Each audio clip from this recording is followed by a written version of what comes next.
Cuando aparecieron por primera vez los códigos QR me parecían horribles y que nunca iban a pegar. Este es un diagrama de flujo de la época en la que pensaba eso. El problema que yo veía es que los códigos QR son feos y no le dicen nada a la gente. Yo prefiero ver un sitio web o una palabra que pueda googlear. Los códigos QR son un lenguaje para máquinas y yo soy humano. Pero era un error.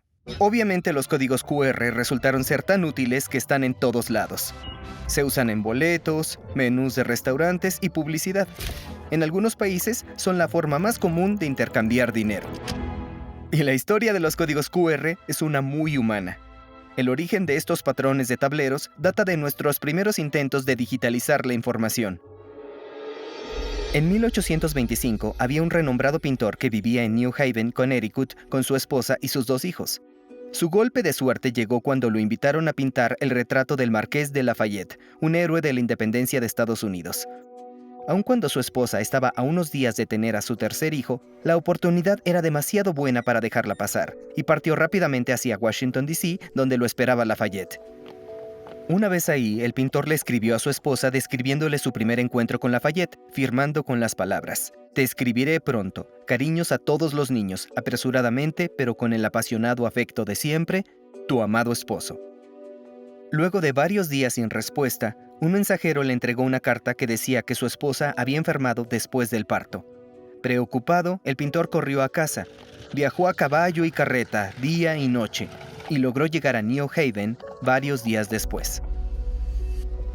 Pero era demasiado tarde. Su esposa había muerto. No solo eso, no había llegado al funeral. Su cuerpo ya había sido enterrado. El nombre del pintor era Samuel Finley Breese Morse. Desde ese día, Morse se dispuso a encontrar una forma más rápida de comunicarse a largas distancias. Consiguió un trabajo en la Universidad de Nueva York, donde asistió a conferencias sobre electricidad, un campo que se estaba desarrollando rápidamente. En 1836, junto con Joseph Henry y Alfred Vail, concibió una máquina que podía enviar pulsos eléctricos por un cable. No era el primer telégrafo eléctrico, pero era el más sencillo. En el Reino Unido, otro equipo había dispuesto una serie de circuitos para hacer que 5 agujas magnéticas apuntaran a letras y números. El sistema de Morse requería un solo circuito, pero la simplicidad del sistema exigía un método más ingenioso para codificar la información. En el circuito se pueden enviar pulsos cortos y largos. Morse los convirtió en puntos y rayas. Las letras más comunes se podrían enviar con solo pulsar una tecla, un punto para la E y una raya para la T. Las otras letras se ordenaron por frecuencia y se les asignó un código cada vez más complejo. La idea era que estos símbolos los imprimiera el receptor en una tira de papel, pero pronto se dieron cuenta los operadores de que podían reconocer las letras solo por el sonido. Esto aceleró el ritmo en que se enviaba y recibía la información. El código Morse se convirtió en un estándar internacional de envío rápido de mensajes. Ampliamente utilizada por el ejército, las comunicaciones marítimas y la aviación, ¿qué significa la llamada internacionalmente conocida de peligro SOS? Nada. Resulta que es fácil de enviar y reconocer en código Morse. El código Morse revolucionó la comunicación, pero en el siguiente siglo transformaría una industria totalmente distinta. A finales de la década de 1940, Bernard Silver estudiaba ingeniería en la Universidad Drexel en Pensilvania. Un día escuchó al presidente de un supermercado local pedirle al director de ingeniería que encontrara una forma de acelerar el proceso de cobranza. En ese entonces, los cajeros tenían que teclear cada producto y su precio a mano. Un proceso que era tan tedioso y repetitivo que muchos cajeros desarrollaron síndrome del túnel carpiano. Silver le contó de este problema a su amigo Norman Joseph Goodland y empezaron a hacer juntos experimentos. Tras varios intentos fallidos, Goodland se mudó a Florida. Y un día, en la playa, dibujó en la arena unos puntos y rayas del código Morse. Algo con lo que estaba muy familiarizado, pues era Boy Scout. Comentó: «Solo extendí los puntos y rayas hacia abajo y las convertí en líneas angostas y anchas». Y así se creó el primer código de barras. De este sencillo inicio se desarrolló el Código Universal de Producto o Código de Barras UPC, capaz de almacenar una cadena simple de 12 números. Se lee escaneándolo con un láser, revisando cuánta luz se refleja para leer las líneas negras y blancas, básicamente como puntos y rayas. Al inicio, en medio y al final se colocan un par de líneas verticales para asegurar que el escáner lea el código adecuadamente. El código se divide en dos mitades, izquierda y derecha. Los números en cada lado tienen las líneas negras y blancas invertidas, de manera que el escáner identifique izquierda y derecha aunque lo lea de cabeza. Cuando se ve derecho, los números normalmente especifican el fabricante a la izquierda y el producto a la derecha. De hecho, los fabricantes pagan grandes sumas de dinero para reservar cierta cantidad de números para ellos y poder registrar exclusivamente sus productos. De esta forma, los 12 dígitos del código de barras designan de manera única todos y cada uno de los productos que has comprado. Este frasco de crema de cacahuate se identifica con los mismos 12 dígitos, no importa en qué parte del mundo se encuentre. Todos los tipos de crema de cacahuate, suave, crujiente, removida, sin remover, sin azúcar, baja en sodio, de cada marca, tienen su propio y único código de barras. ¿Nos vamos a terminar los códigos de barras? Pues 12 dígitos se pueden combinar para crear 10 a la 12, que es 1 billón de distintas secuencias posibles. Eso debería ser más que suficiente, aunque las empresas sigan sacando productos como las Oreos de Sour Patch o Mountain Dew Flaming Hot. Pero hay un truco: el último dígito no es independiente de los otros. Los creadores de estos códigos estaban conscientes de que podía rayarse, mancharse o maltratarse, así que reservaron el último dígito para verificar que el código de barras estuviera completo. Toma cualquier código de barras y suma los dígitos que ocupen un lugar impar. Multiplica el resultado por 3, suma los dígitos en posición par más el resultado anterior y divide este número entre 10 y toma el residuo. Si el residuo es 0, entonces el dígito verificador es 0. De otro modo, el dígito verificador es 10 menos el residuo. Si el escáner no puede leer algún dígito del código, puede usar el último dígito para recalcular cuál puede ser usando este algoritmo. Pero si están dañados 2 dígitos, ya no hay tanta suerte. En ese caso hay que teclear los números impresos debajo del código. Sin ese último dígito, el número de posibilidades únicas es de 10 a la 11, o 100.000 millones de opciones. Al día de hoy, se han registrado 1.240 millones de códigos de barras y el número aumenta todos los días. Así que no van a durar para siempre. Pero esa no es la razón por la que se empezaron a buscar alternativas al código de barras. En realidad fue por la cantidad de información que puede guardar cada código.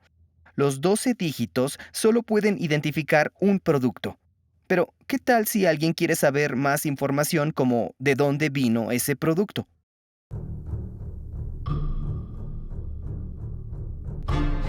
En 1986, el ganado en el Reino Unido empezó a mostrar síntomas de una rara enfermedad cerebral: encefalopatía espongiforme bovina, o enfermedad de las vacas locas. Se transmite cuando el ganado come alimentos que contienen priones, proteínas mal plegadas. Y si la gente come carne que tenga tejido del cerebro o de la médula espinal de una res infectada, podría contraer una enfermedad cerebral relacionada, que literalmente convierte el cerebro en una esponja. Como no hay prueba que detecte esta enfermedad en vacas vivas, se sacrificó a millones de reses. Las autoridades sanitarias buscaron un método para rastrear el origen de la carne importada. Pero con toda la información que esto requería para cada pieza de carne, los códigos de barras no eran suficiente. El inventor estadounidense David Aley intentó resolver el problema poniendo muchos códigos de barras uno sobre otro. El resultado, el código 49, parecía un librero. Este es el antecesor del PDF 417, un código que se usa mucho en los pases de abordar de las aerolíneas. Pero el código 49 no resolvió el problema de la cantidad de información. A lo mucho, multiplicó la información que podía contener un código de barras solo un poco. Una forma más eficiente era ampliar los códigos de barras a 2 dimensiones, creando una matriz de información. En 1994, la NASA lo probó con el Vericode, usado para rastrear e identificar las partes de un transbordador espacial. Este código era leído por las primeras cámaras digitales en lugar de láseres, y al principio era privado. Más o menos al mismo tiempo, Masahiro Hara, un ingeniero de Denso, empresa japonesa fabricante de autopartes, lo desesperaba tener que escanear muchos códigos de barras para llenar la misma caja de componentes para auto. Sí, cómo se usa aceite en las plantas automotrices Cuando los códigos de barras se ensucian, ya no se pueden leer. Así que teníamos que meter la información manualmente y eso era una carga adicional. Hara se propuso desarrollar él mismo una alternativa. Su fuente de inspiración fue inusual. En Go, básicamente colocas piedras en donde las líneas intersectan, pero aunque estén ligeramente movidas, nosotros, humanos, podemos saber en dónde están colocadas. Una vez jugando Go, pensé en cómo se podría leer esta estructura matrical y ahí fue cuando se me ocurrió la idea de una matriz en blanco y negro. Para entender cómo se guarda la información en un código QR, voy a hacer uno yo mismo de la misma forma como la ideó Masahiro Hara al inicio, con un tablero de Go. Tengo las típicas piedras negras y blancas, las blancas representan 0 y las negras representan 1. Vamos a codificar el enlace de nuestro canal de YouTube en el tablero. El primer paso es convertir www.youtube.com/Veritasium en unos y ceros, y vamos a hacerlo usando codificación de bytes. La codificación de bytes usa ASCII, que de hecho tiene su raíz en el código Morse. A cada carácter se le asigna un número del 1 al 256. Luego convertimos el decimal de ASCII a su equivalente binario. Como 256 es 2 a la octava potencia, podemos usar las combinaciones de 8 bits binarios para representar todos los caracteres ASCII. Estos 8 bits hacen un byte de información. La letra W tiene asignado el decimal ASCII 119 o 01110111. Al hacer lo mismo para todos los caracteres de www.youtube.com/Veritasium, así es como queda la secuencia en binario. Esto tiene 26 caracteres, entonces ocupa 26 bytes de información. Ahora, nuestro tablero es de 25 por 25. Esto se conoce como un código QR versión 2. Pero hay muchos tamaños y todos los puede leer la cámara de tu teléfono. La versión 1 del código QR de Hara era de 21 por 21 y actualmente la versión más grande es de 177 por 177. Es tan grande que puede guardar 3 kilobytes de información. Solo 26 de estos habrían sido suficientes para guardar toda la información que necesitaba la computadora del Apolo 11 para enviar humanos a la Luna. Incluso un programador metió un videojuego, Snake, en un código QR versión 40. La región que rodea el código QR debe estar vacía y tener un color uniforme. Este es el margen. Una característica de los códigos QR son los 3 patrones cuadrados en las esquinas. Estos marcadores de posición permiten que el lector identifique la orientación del código. Casi todos los códigos QR tienen un cuarto cuadrado en la última esquina, pero es más pequeño y difícil de distinguir. Este es el patrón de alineación. Se usa para cambiar la escala del código cuando se lee desde diferentes distancias o en ángulos sesgados rarísimos. El tamaño relativo y la distancia del patrón de alineación con respecto de los marcadores de posición le permiten al software convertirlo en un cuadrado adecuado.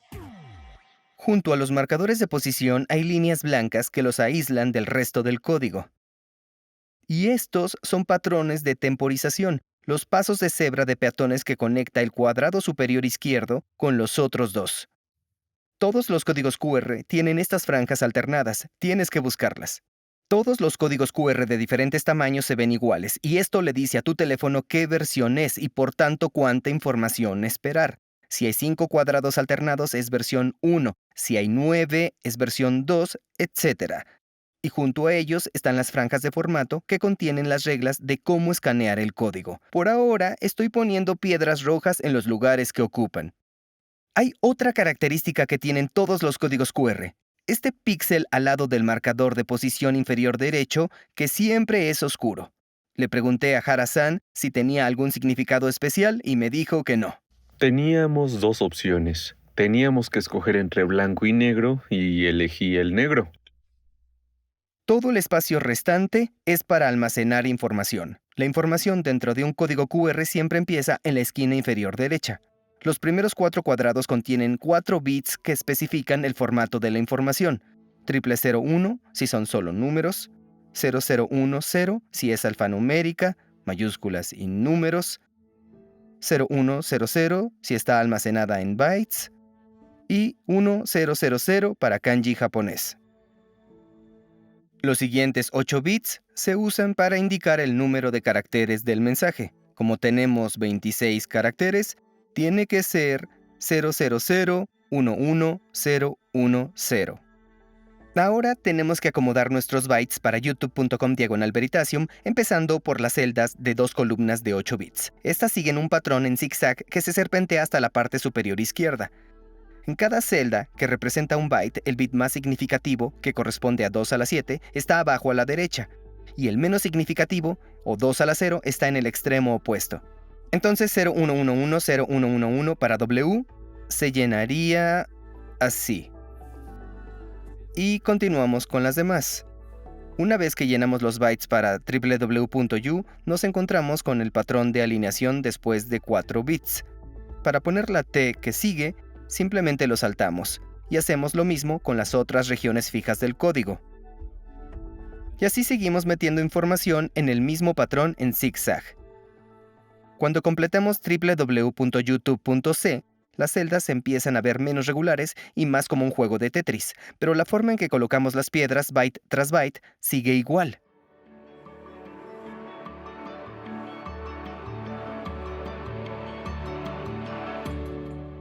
Y estos son los últimos 8 bits para la última letra M. Pero un minuto, solo hemos cubierto la mitad de nuestro código QR. Y es porque todo este espacio restante está reservado para la redundancia. Estos bytes extra de código de corrección de errores nos permite reconstruir la información si el código se daña. Los códigos QR ofrecen 4 niveles de corrección de errores. Bajo, que se puede leer aún si falta el 7% del código, medio, que soporta hasta un 14%, cuartil 25% y alto, hasta un 30%. Esto significa que un código QR puede leerse correctamente aún si le falta casi un tercio. Los niveles más altos requieren más espacio para la corrección de errores, así que es fundamental saber qué tanto del código es corrección de errores. Esta información se protege de 2 maneras. Primero, el nivel de corrección de errores está indicado en la franja de formato que está presente de forma idéntica en 2 lugares. La forma más fácil de evitar errores es duplicando la información. Aquí vamos a elegir el nivel medio, colocando una piedra azul y una amarilla arriba a la izquierda. ¿Qué pasa si esta parte se daña? Tenemos una copia en la segunda franja de formato, empezando por abajo a la izquierda. La franja de formato contiene 3 bits más de información importante que abordaremos más tarde. Por ahora, solo voy a poner 3 piedras azules en ambas copias. Pero, ¿qué pasa con el resto de la franja de formato? Bueno, esta es la segunda capa de protección. Estos otros 10 bits están diseñados para corregir errores en los primeros 5 bits. ¿Y cómo funciona esto? Digamos que solo te quiero comunicar 2 niveles de corrección de errores, bajo y alto. Si uno de los bits cambia en la transmisión a 01 o 10, es fácil saber que ocurrió un error, pero no hay forma de saber cuál era el mensaje original. Una forma fácil de arreglar esto es agregando otro bit, 000 para abajo y 111 para alto. Estos son los extremos opuestos de un cubo y por tanto están más separados. Si luego recibes 011, es más probable que el mensaje fuera 111, así que es fácil de corregir. En este esquema, las únicas palabras código permitidas son 000 y 111. El resto funcionan como buffers inválidos para indicar errores en la transmisión. Las palabras código permitidas deben estar tan lejos como sea posible. Aquí están separadas por 3 vértices. Esto se conoce como la distancia de Hamming, por Richard Hamming, quien fue pionero en el campo de la corrección de errores. Para una distancia Hamming de n, se pueden corregir n-1 entre 2 errores en una secuencia binaria, un bit que cambia en el ejemplo anterior. Volvamos a los 5 bits en nuestra franja de formato. Si solo quisiera comunicar todos los ceros o todos los unos, lo podría poner en las esquinas opuestas de un hipercubo pentadimensional. Sin embargo, nuestra secuencia incluye todas las 32 o 2 a la quinta potencia combinaciones posibles de unos y ceros como palabras código válidas. Para ofrecer buffers como antes, podemos extender la secuencia de 5 bits a una de 15 bits. Y ahora las 32 palabras código válidas están separadas entre sí por 7 vértices o una distancia Hamming de 7, lo que significa que podemos corregir hasta 3 errores de cambio de bit. La forma más sencilla de hacer esto es con una tabla de búsqueda. La tabla toma un vértice ligeramente mal leído y encuentra el vértice válido más cercano, probablemente la palabra deseada. Pero para la información principal de nuestro código necesitamos un esquema mucho más eficiente, uno que no requiera tablas de búsqueda ni duplicar o triplicar el tamaño de los datos. Digamos que te quiero enviar un mensaje, que son los 4 números 1, -2, 3 y 5. Si solo envío estos números, uno de ellos puede dañarse en la transmisión y tú no sabrías que ha ocurrido un error o qué dígito está mal.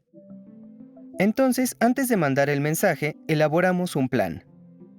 Primero, en lugar de mandarte 4 números, te mando 6. Los primeros 4 son mi mensaje y los últimos 2, A y B, te van a ayudar a revisar si hay errores. Ahora, quiero que trates estos 6 números como el coeficiente de un polinomio de grado 5. Y voy a elegir los valores de A y B de manera que este polinomio también se puede escribir como un polinomio de grado 3. Llamémoslo Q de x por x menos 1, x menos 2. Podemos hacer que estos dos últimos términos sean x menos cualquier número, pero es más sencillo si elegimos 1 y 2. De esta forma, cuando recibas mi polinomio, vas a saber que si reemplazas x con 1 o x con 2, vas a obtener 0 en los dos, porque así es como construí el polinomio. Y si no te da 0, sabrás que hubo un error en la transmisión. Estos se llaman síndromes, que es un nombre adecuado ya que la definición de síndrome es un grupo de síntomas que se presentan juntos y caracterizan una anormalidad particular. Si el polinomio enviado no da 0 en ninguno de los valores síndrome, entonces hay un error en el código. ¿Y cómo puedo encontrar los valores de A y B en este ejemplo?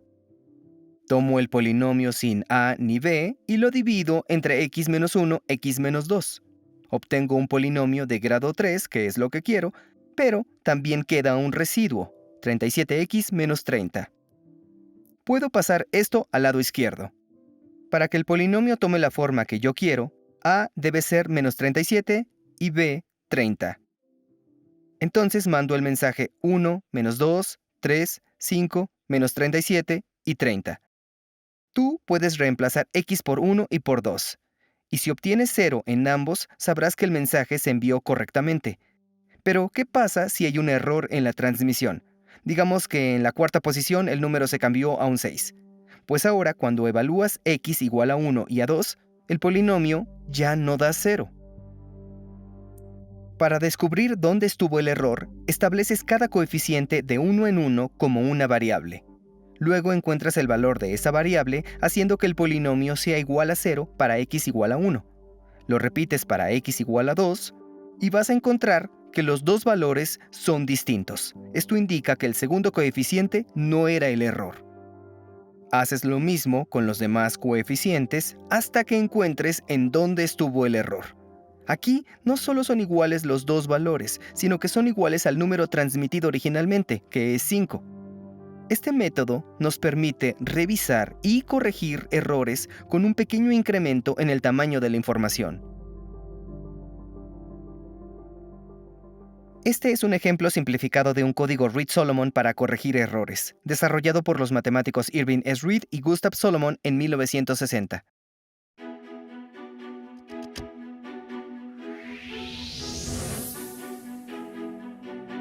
La tarea de decodificar los códigos por fuerza bruta, como describimos, puede volverse demandante muy rápido. De hecho, a medida que la sonda espacial Voyager flotaba hacia el espacio exterior, los ingenieros de la NASA sabían que su relación señal-ruido se reduciría increíblemente. Pero era tanto lo que prometían los códigos Reed-Solomon que pusieron en la nave un codificador experimental antes del lanzamiento, apostando para que en la siguiente década hubiera algoritmos de codificación más inteligentes. Y eso fue exactamente lo que pasó. Hasta el día de hoy podemos distinguir los susurros cada vez más imperceptibles del Voyager gracias a los códigos Reed-Solomon. Estos códigos también garantizan que puedas seguir viendo u oyendo tus canciones o películas favoritas en tus viejos CDs o DVDs aunque estén muy rayados.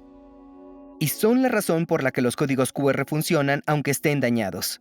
En un código QR, toda la información, empezando por el tipo de datos, el carácter, el tamaño, el byte, los bytes de nuestro mensaje y el margen final, se disponen en una línea y se vuelven a convertir en decimales ASCII. Ajustar un polinomio de alto grado con todo esto puede fácilmente hacer que los coeficientes se disparen. De ahí que la codificación Reed-Solomon use aritmética de campos finitos, campos Galois, para obtener los términos de corrección de errores. Estos, convertidos de nuevo a sistema binario, se usan para completar el resto del código QR.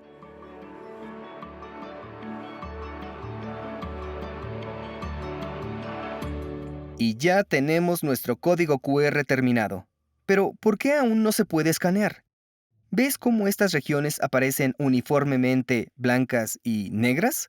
Bueno, a veces la información codificada puede insertar patrones simples y espacios en blanco por accidente.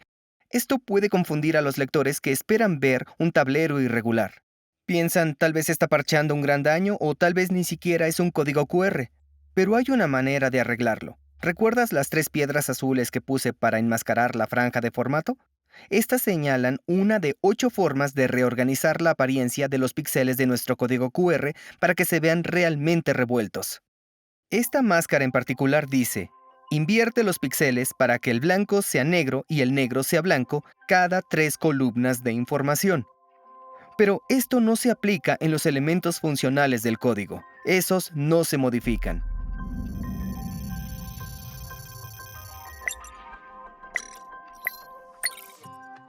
La norma de códigos QR especifica el uso de 8 patrones de enmascaramiento.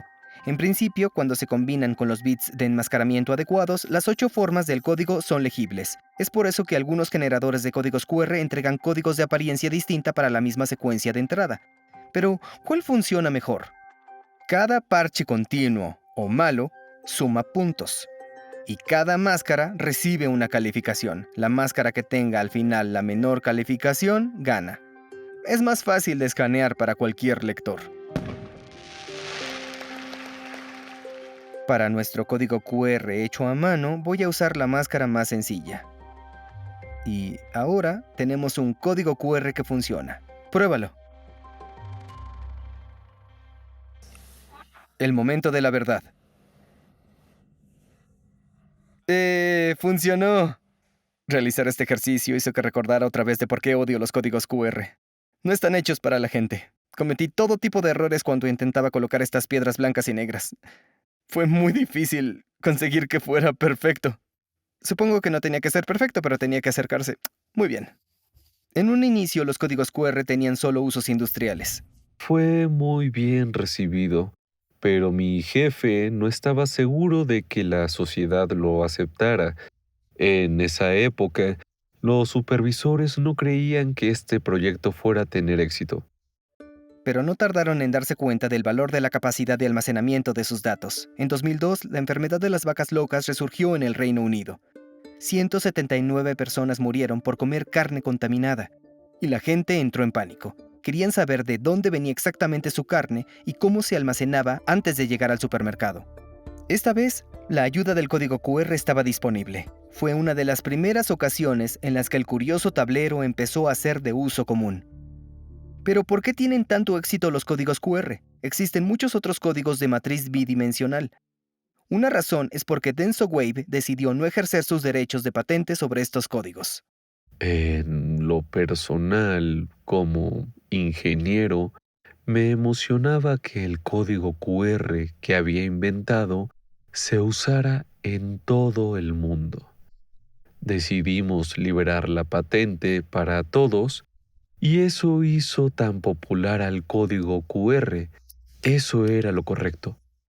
En Denso optaron por monetizar y vender los escáneres de códigos QR.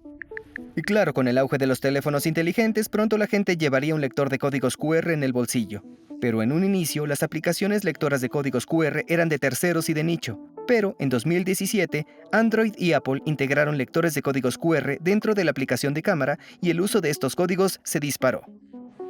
La pandemia de COVID-19 también impulsó el uso de los códigos QR a nivel mundial. De pronto, restaurantes y comercios quisieron una forma de entregar menús e información de productos sin contacto. Los pagos sin contacto con códigos QR tomaron fuerza en India y China. Actualmente en la India se hacen más de 12,000 millones de transacciones por medio de código QR al mes. Los códigos QR también demostraron ser útiles para guardar registros de vacunación e información de salud personal en las carteras de los teléfonos, pero su enorme difusión también trajo problemas. Una pregunta sobre la seguridad del código QR. En años recientes, algunos estafadores han usado códigos QR para tratar de estafar a la gente que los lee. ¿Te preocupan estos usos?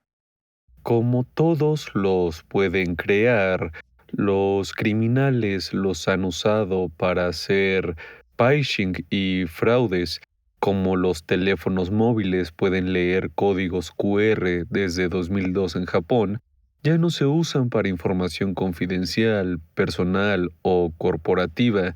En 2007 se desarrolló y se ha usado en Japón un código QR con funciones encriptadas.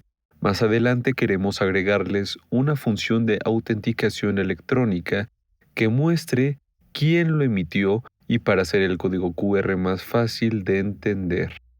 Así que, como todo en Internet, hay que poner atención extra en la seguridad. Revisar a dónde te está dirigiendo un código QR antes de hacer clic en ningún enlace. Quisiera saber sobre el futuro de los códigos QR. ¿Qué sigue para estos códigos? Los códigos QR se pueden usar con caracteres de texto, pero quiero que también manejen imágenes y mucha información. Permíteme decirte por qué. En Japón hay muchos desastres naturales como terremotos. Esto hace que nuestras redes se caigan, como el Wi-Fi. Para asuntos médicos, si hay un terremoto y el doctor no puede contactar al hospital, los pacientes pueden pasarle la información de sus radiografías por medio de un código QR. El hospital puede leer la información para comprender la situación del paciente y ofrecerle el tratamiento adecuado. Los códigos QR actuales solo usan dos colores, blanco y negro. Estamos pensando en agregarles colores. Al hacerlos más coloridos, esperamos incluir más información. Si la posibilidad de quedarnos sin códigos de barras es remota, para los códigos QR es imposible. La cantidad de códigos QR de la versión 1 que usan el nivel de redundancia más bajo es 2 a la 152. Son como 10 veces el número total de las configuraciones legales del ajedrez. Y también es por eso que una distribución al azar de píxeles puestos en un patrón de código QR normalmente no se puede interpretar como mensaje.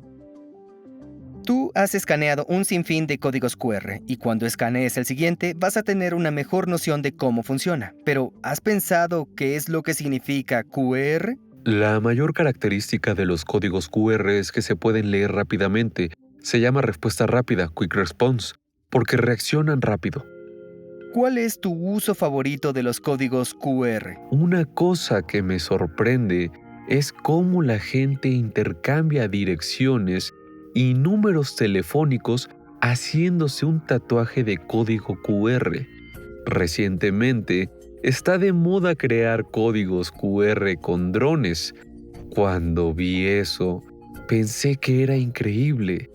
En cuanto a los medios impresos, la transición de códigos de barras a códigos QR es una forma de evolucionar en la expresión.